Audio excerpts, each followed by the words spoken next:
પાણી સાક્ષી આ કણ ખાઈ લેજો. કાલ હવા પર દી સડે એટલે પાણી યારે દીવો કરીને મુરત ભાંગની સાક્ષી મારું નામ લઈને આ કણ ખાઈ જજો.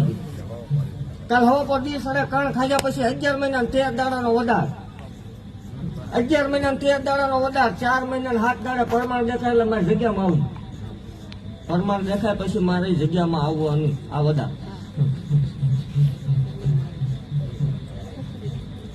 જન્મ થાય રવિવાર જેવો દી હોય, સાંજે 8:46 નો ટાઈમ બને અને ડાબા પગે 3 ત્રિશુલના નિશાન આવે તો માનવાનું. એક નિશાન આવે, 2 નિશાન આવે એ તો કોક તમારું કામ કરી દે. સેવ કોઈની સિંહણનું ન ત્રિશુલ આવે તો લાખો બાપુમાં નો માન્ય રહે. એ તો દાખલા તો આવે છે એવું તો ત્રિશુલ આવે તો ત્રિશુલ વાળા દઈને બેસી ગઈ છું ભલા.